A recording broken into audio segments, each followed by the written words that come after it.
Let's get back onto the 2025 NBA draft path. We're going to be talking about some prospects. Egor Demin, Adou Thiero, Ryan Kalkbrenner.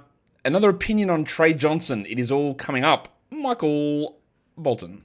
Thanks, Josh. It's Michael Bolton here, and it's time for another episode of the Locked On Fantasy Basketball Podcast. Let's get to it. Let's get to it, indeed. You are Locked On Fantasy, your daily NBA fantasy podcast. Part of the Locked On Podcast Network, your team every day. Hello and welcome to the Locked On Fantasy Basketball Podcast, brought to you by Basketball Monster. My name is Josh Lloyd, and photosynthesis, why? I'm also the lead fantasy analyst at basketballmonster.com, and thank you for making Locked On Fantasy Basketball your first listen every day. We are free.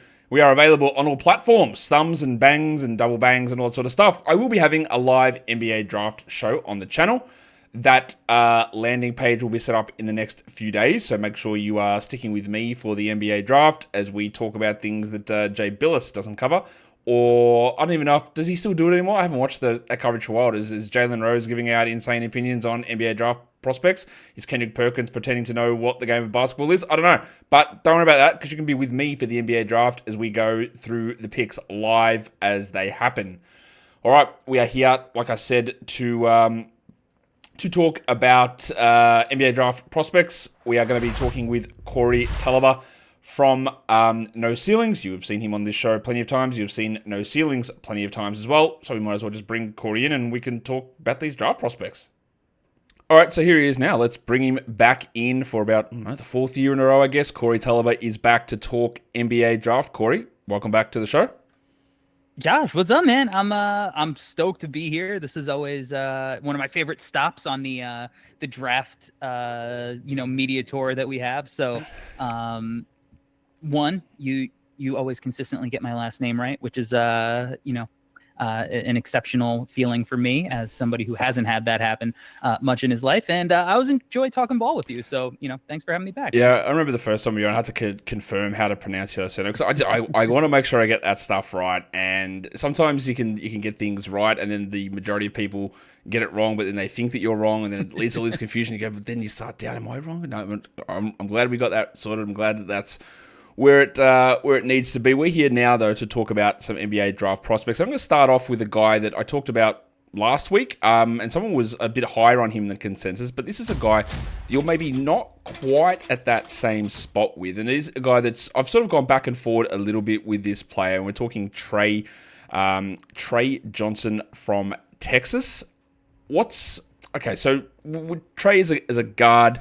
He is a bucket getter, sort of a player. What is it with him where you say, I'm not as convinced as others may be here?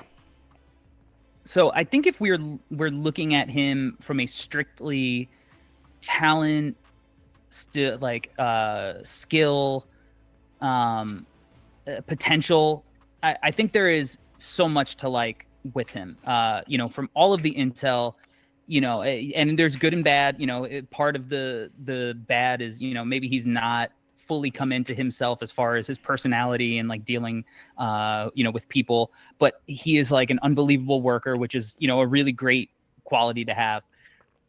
But when I look at him and his game specifically, while he's one of the best shooters in this draft, while he's one of the best tough shot makers in this draft, he's got great measurables. I'm trying to look at guys through the lens of the playoffs. Yep. And when I look at Tre Johnson, and when I see him start getting into the conversation of, well, should Philly take him at 3? Is he somebody who should go in the top 5? I get a little bit more hesitant about the ancillary skills and whether or not, if you're drafting him there, if you are looking for potentially somebody who could be the number 1 option on your team. And I get a little bit more weary of that outcome for him, because if you look at the playoffs right now, who does his game most resemble? Maybe Tyler Herro, who, as the best player on that Heat, I guess the best offensive player, the number 1 offensive player, I think I would say Bam is probably the guy I would take on that Heat team, but it's as the number 1 offensive player on that team. Are you looking at a first round and out? Tyler Herro, super efficient, great shooter, shot maker, averaged 24, 6 and 5 this year, and is not somebody that strikes fear in you, in a playoff setting. So when I look at Tre in that context, I go, I don't know. I have a lot of questions. And, I think that he's a talented passer, but not always a willing passer. And, if he can start leveraging the threat of that scoring ability to start making guys better, then we could start having a conversation where, there's some higher end outcomes. But I don't think that comes natural to him. I think he tends to make these really fun reads only when he absolutely has to, instead of doing it deliberately and being manipulative about it. And while he has good measurables, I don't think he's going to be some two-way stud, especially if he's carrying a high load on offense. And so it's not so much that I'm lower on him, that I think he's going to be a bust. I think he's way too talented of an offensive player to do that. I just don't know if his game is going to be conducive to winning at the highest levels. Yeah, I've gone back and forth on that. So I moved him up to number 3 on my board, but I didn't think that the Sixers should be taking him at number 3 just because of the issues with fitting next to Tyrese Maxey. I'm not sure how that would work, but I have gone back and forth on him quite a bit. And that idea you bring up about success in the playoffs is why that there are certain players that I am way down on in comparison to others, where I go, yeah, okay. So for example, not to transition this too much into a discussion about Jeremiah Fears, and people go, he's going to go top 6. I go, yeah, but I don't know, maybe he can't shoot and maybe all he does is be able to drive, and maybe there's no threat from the outside, and then does he have to turn into a guy that only opens things up through his passing, and is that good enough to do that? Then is he Alfred Payton? Where does all this sort of stuff end up if you don't have those multiple threats that have success in the playoffs? And I think that's an interesting lens to look at things, because it's very easy, and you would know this when you're assessing draft prospects. You hear someone say, oh, this is the order of guys. Another person says the same thing. And then there becomes this consensus, and you go, well, I actually don't think this guy is going to have success, but I've got to have him in the top 7 because everyone thinks that he's the top 7 player, and he'll come out and he might go to a bad team and put up big numbers.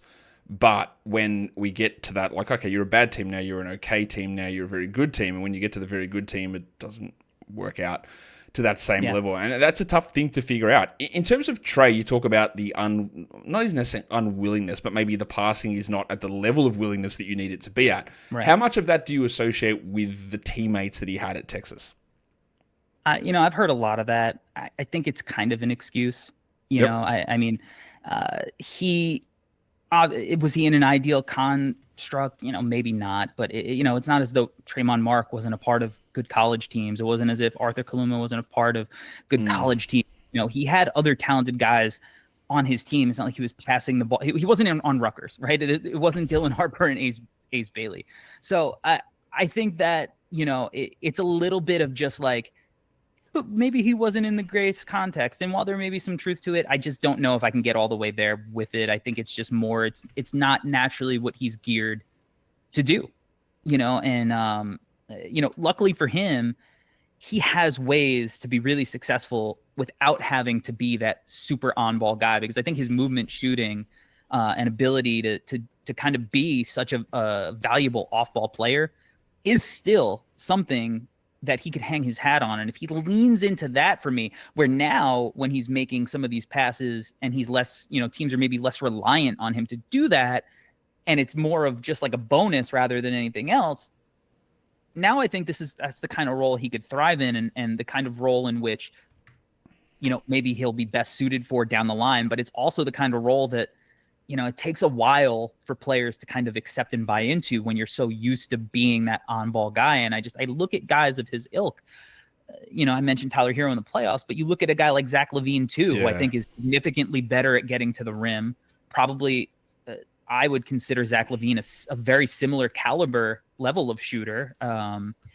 LaVine didn't come into the NBA with that as that level of shooter, did he? So no, he didn't. There's a difference there. I think I agree that the way that LaVine is now as a shooter is pretty reminiscent as how we look at where Johnson is, but LaVine came in as a not very good shooter and worked up to that level. So that is interesting. So like you can't go from a 39% shooter and become a 50% 3-point shooter. That never happens. I think maybe then it turns into more of how are you working with more self-created shots and the difficult threes, are they going in at a higher level? And maybe that's the thing with Tre. I don't know. It is a tough one with him, and there is this grouping, as you know, of about these 3 to 5 guys or 6 players in this area where I'm just going back and forward on them quite a bit. We're going to come back and talk about a guy that you are higher on, and this is interesting because I'm lower on this guy as well. So I'm interested to get into this next player, Egor Demin, who we haven't spoken about on the show yet. We'll get to that in a sec. Today's episode, though, is brought to you by Open Phone. If you are running a business, you know that every time that you miss a call, well, it's money that you leave on the table. You might have something that you need. If you call someone at your house, an electrician, plumber, and they don't pick up, you go, oh, I'm not going to wait around. I'll just go to the next guy. Well, with Open Phone, that enables you to make sure you don't miss those calls. It's the #1 business phone system built to streamline and scale your customer communications, all from an app on your phone or your computer. You can manage business calls and text from a single app, and that shared inbox feature, it enables you and your team to jump into any conversation instantly without missing a beat. And their AI agent handles after-hour calls, answers common questions, and captures leads so you never miss a customer. Open Phone is offering all of you guys 20% off your first 6 months at openphone.com/LockedOnNBA. That is OPENPHONE.com/LockedOnNBA. And if you have existing numbers with another service, Open Phone will port them over at no extra charge. Open Phone, no missed calls, no missed customers. All right. We are, like I said, going to talk about a player that you are a little bit higher on here, Corey, than the consensus. And I don't even know where the consensus is with Egor Demin, because at the start of the college season, he seemed to be all the rage. Everyone was talking about Demin. We were hearing so much about him. He is an extremely tall playmaker, point guard, lead guard. He's like 6'8", 6'9". Went to BYU. He's only 19.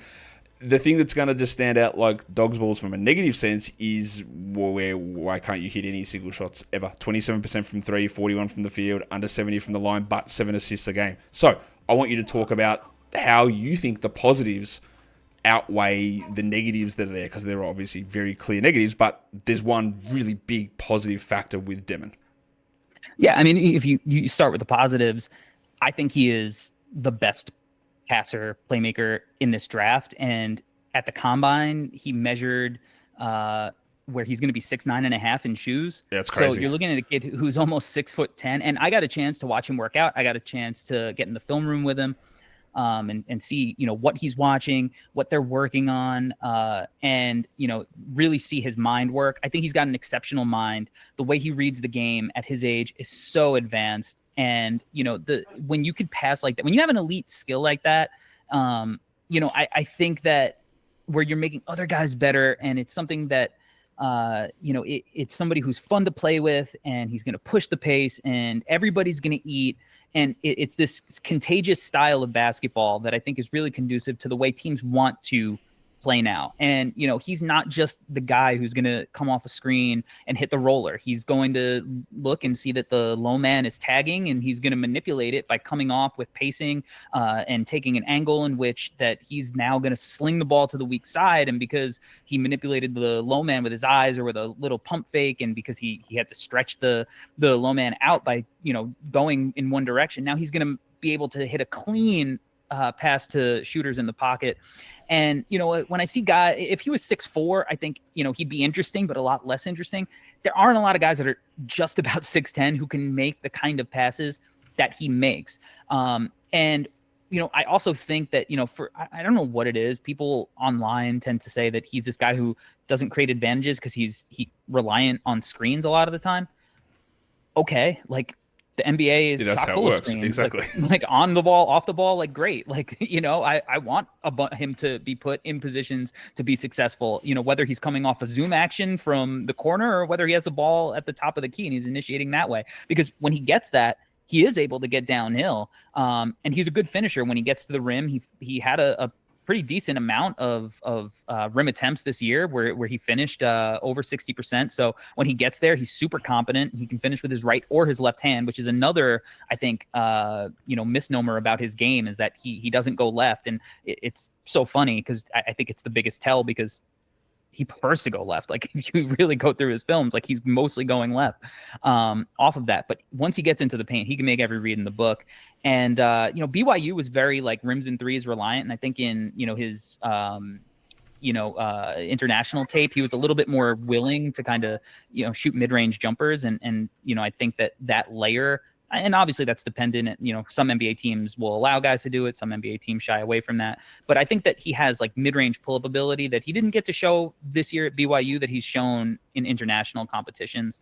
And this is also a kid who is still pretty green because, he, being Russian, he didn't get to play in FIBA competitions because Russia was banned from international competitions. So, he still has a lot of growing to do just by getting more and more game reps. And I just think that the pendulum has swung too far in the opposite direction with him, where people are, a lot of people don't think he's even an NBA player because he was inefficient from three. And look, that is a very real thing, right? If he was shooting the way he shot the first couple of games, the conversation would be, is this the next Tyrese Halliburton at this part of the year where, Halliburton just led the team to the finals? Instead, it's here's this guy who has this exceptional talent as a passer, but can't hit shots. But the thing that's encouraging is he is an incredibly willing shooter. You look at a guy like that, Ben Simmons, unwilling, right? And you're like, all right, he's big, he's tall, he gets downhill, he can make these passes, but he's not willing to make mistakes and fail. Demin shot 10 threes per 100 possessions, which is a very legitimate number. So if you're looking at a guy who's talented, he shot the cover off the ball at the combine. And when I was in the gym with him, watching him, they're very focused on specific mechanics that he wasn't executing in the season, like, his landing on his shots, his balance, his footwork. And, so he's cognizant of what he needs to fix. I think when it comes off his hands, it looks good. It just didn't go in. And so I'm willing to bet that the shooting is going to be, can he be a 35% shooter? I think that's an attainable level. And if he gets to that, I think he's a really dangerous player at his size. I think, you look at Josh Giddey, he's not somebody who's maybe should be leading your team. I know he is probably the Bulls, number one guy, but just because he didn't, fit on the Thunder doesn't mean Josh Giddey all of a sudden isn't like a good NBA player. And I think that Demin he has a better shooting base coming in than Giddey had.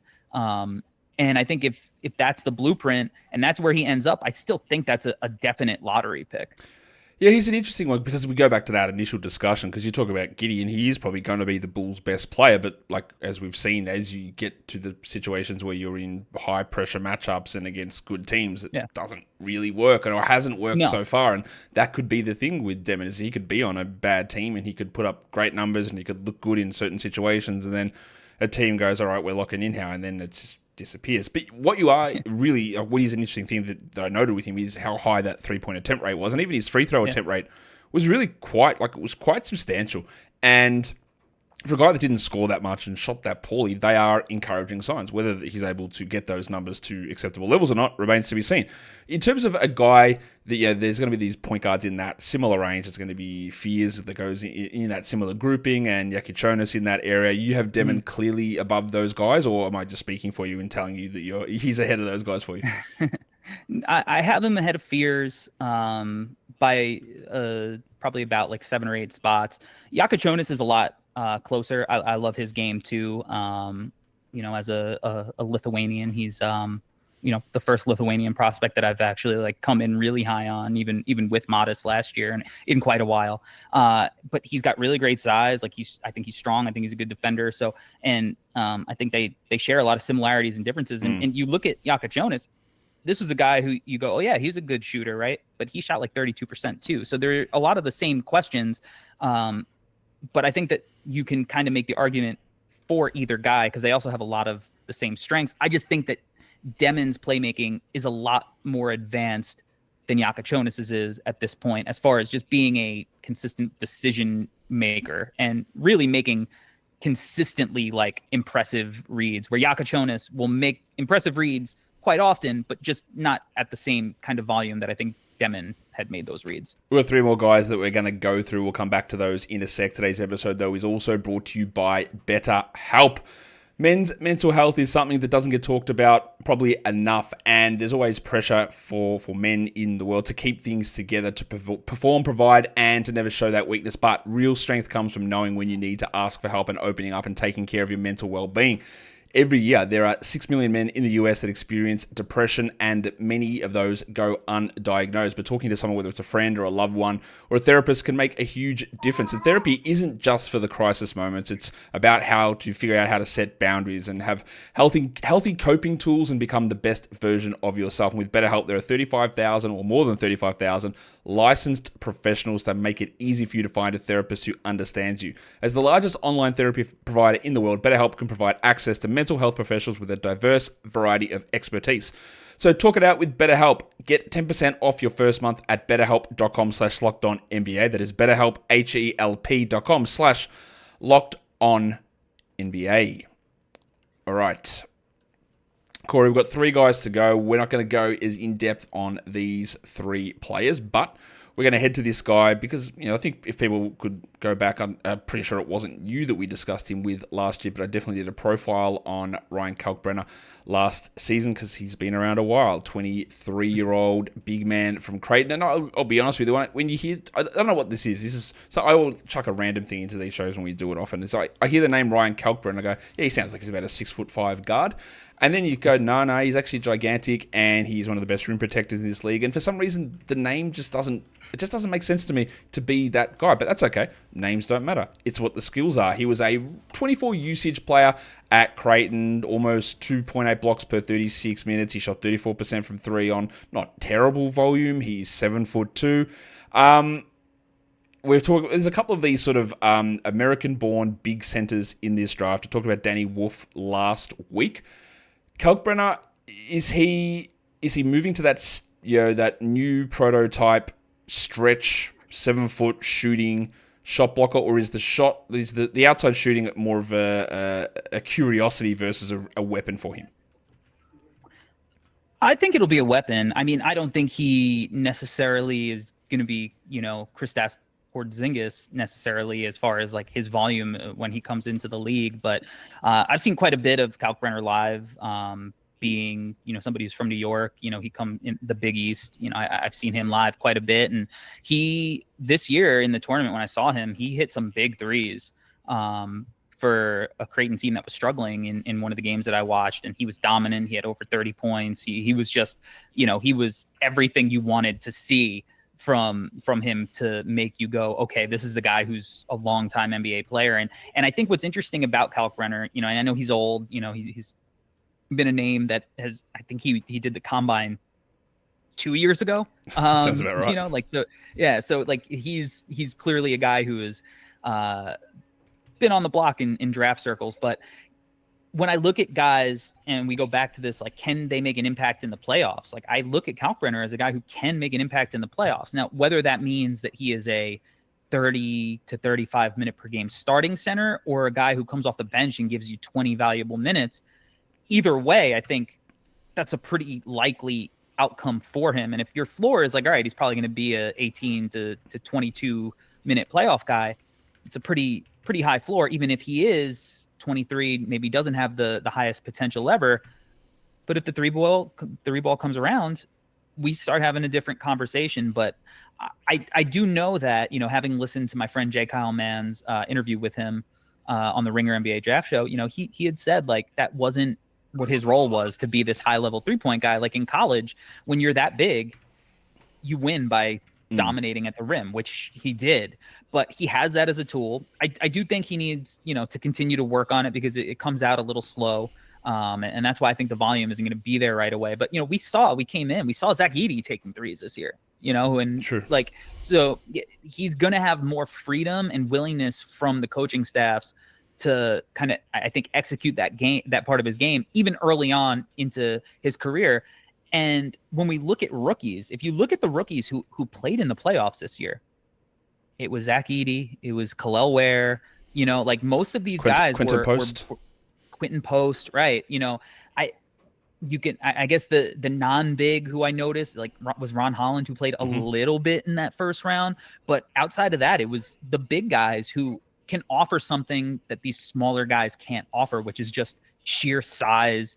And I think that Kalkbrenner offers that. So I think that he is one of the guys who actually can come in right away and offer something immediately. It's one of those things that gets thrown around as a 100% rule, or this idea that people have where they talk about, oh yeah, it takes big men a lot longer than small guys to get acclimated or to be useful in the NBA. And usually it's the other way around, that big men have more of their impact early on and are able to do things early on. And then, the guards and the wings catch up. But there's this idea, maybe it's been lessened somewhat, but in the past it's always been, well, you got to wait 3 years for a big man. And it's not really the way that sort of stuff tends to go.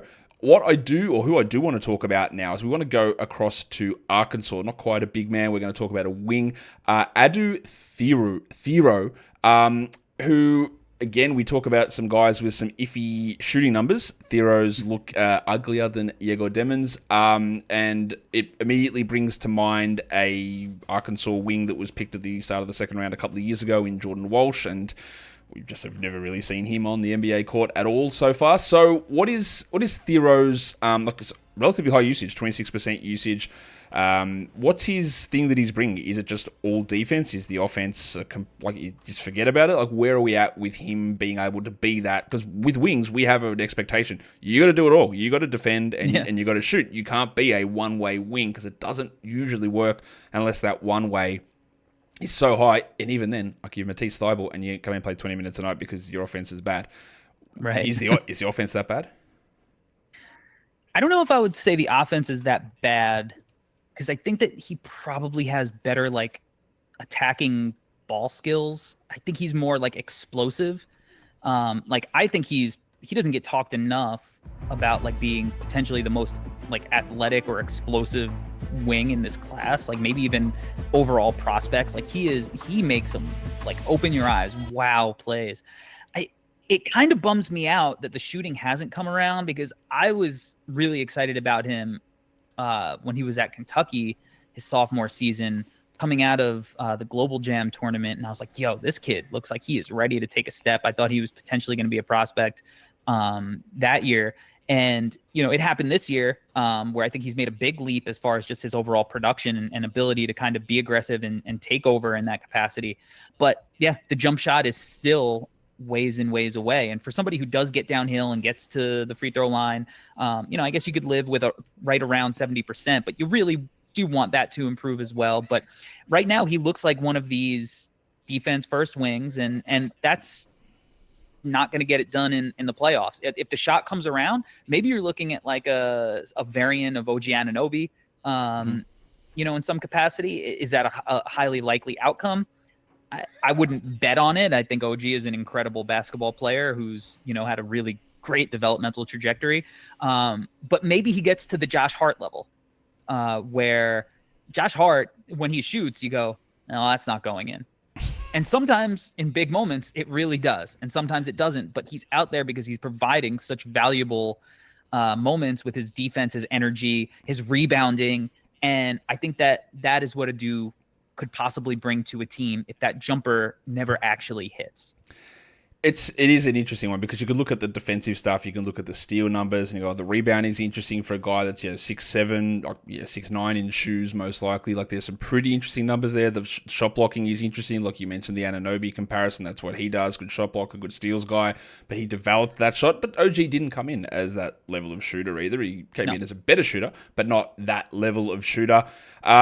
His 3-point attempt rate is, you talk about back to Demin's, who was like 50%, and I think he's at like 17 or something. So it's like incredibly low. Like, he just doesn't take them. And that, as we know in the NBA, like, the threat of taking them is almost as important at times as the ability for them to actually go in, because it's about creating the spacing. And do you draw someone out to you, or do they just go, nah, we're good, and they leave you alone, and then that double teams others and clogs things up, all that sort of stuff. In terms of his defensive ability, like, is he a guy that you can chuck out there, and if he is switched onto a center, you feel good, and if he has to move onto a point guard, you feel okay? Like, is the switchability there for him to be versatile across many positions? Yeah, I mean, do I want him guarding fives like full time like Draymond? No, but if he happened to get switched off in a one-off situation, I think he's strong enough and kind of athletic enough and tough enough that he'll battle and he could survive a possession or two. I do think that he can guard out on the perimeter and guard, but like I do think he has that 1-to-4 switchability for sure.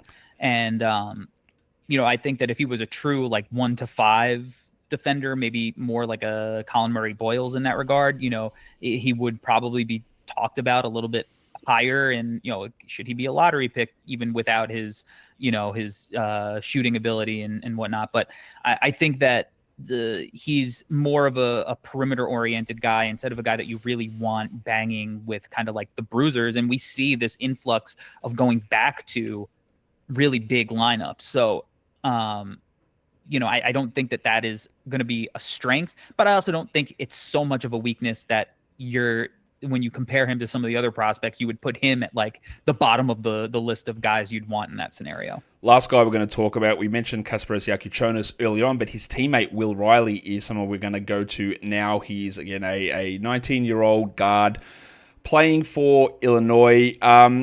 He's big, he's tall, he's skinny, but the shooting is the thing that is the interesting swing thing here. I think 32.6% for Illinois, average 18 points per 36 minutes.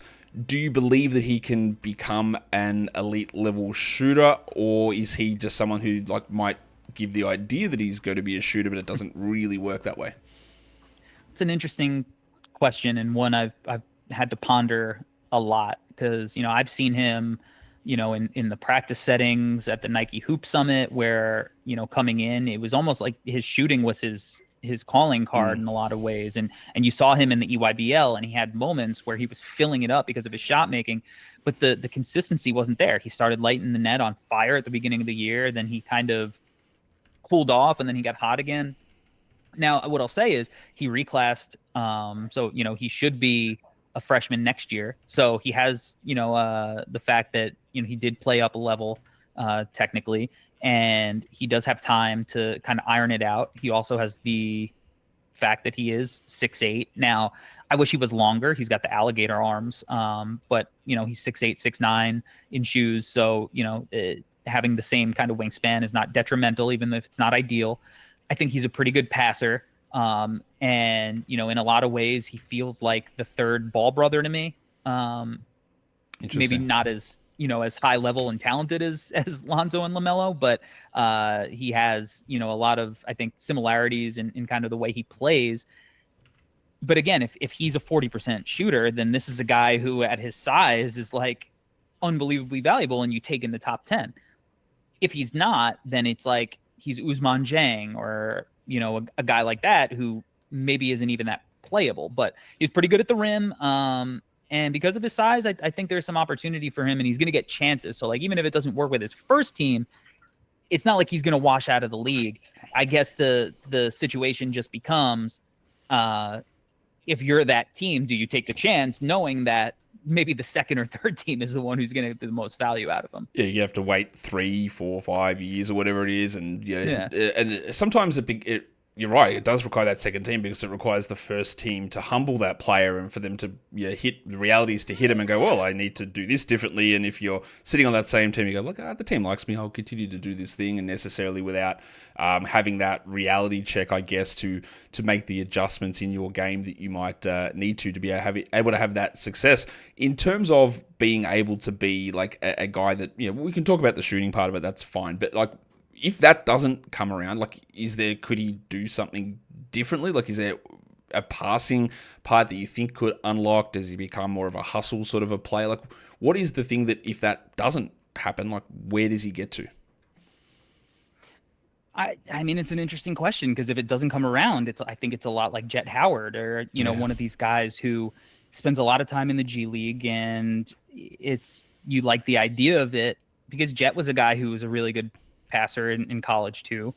Ousmane Dieng was a guy who was a really talented passer and even I think even taller. And part of Ousmane Dieng's opportunity might just be that the Thunder are a wagon. He's just a victim of them drafting really well. Yeah.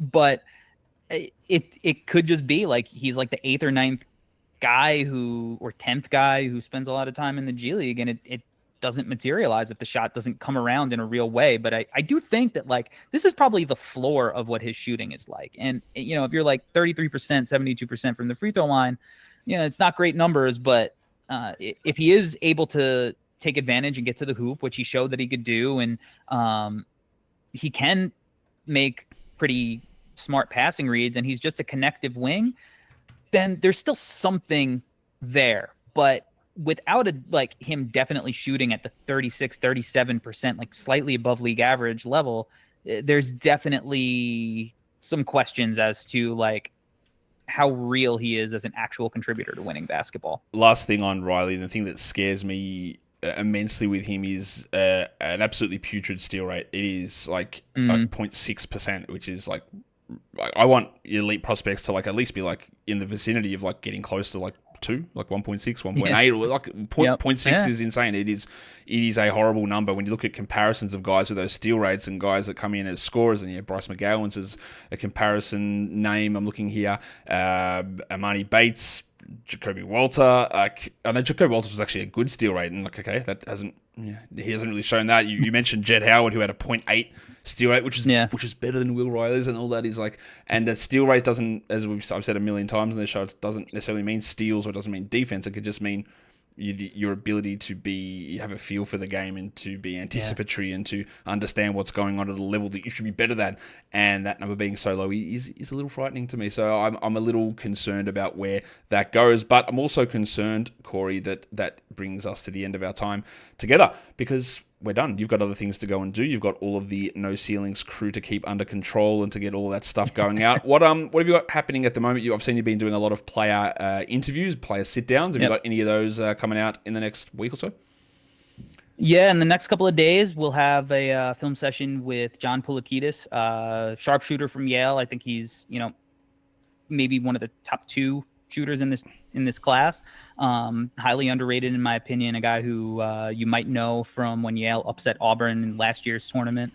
So I had a really great time breaking down film with him. We went for almost 2 hours. So, I got to cut that down to a more digestible version, but we recording with Andrew Nemhard later in the week.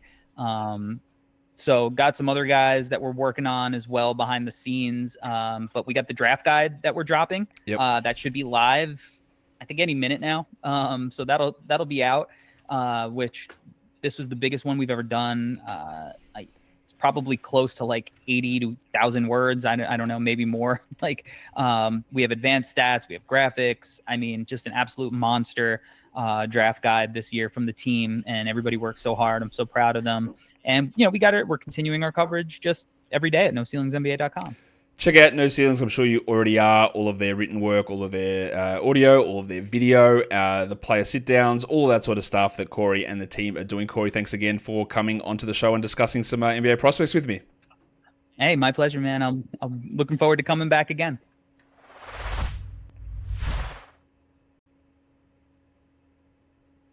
And that is the end of that. Go check out Corey's and all the No Ceilings guys NBA draft guide. It is one of the best things that you can purchase during this time if you want to get in depth into a bunch more players and a bunch more prospects. But if you just also want to stay here and listen to me, which you can do both of those things, of course, you subscribe and you stay tuned and you get ready for whatever I'm doing tomorrow, which I think will be Sacramento Kings season review. I think that's coming up tomorrow. Guys, we are done here. Thank you so much for listening, everyone.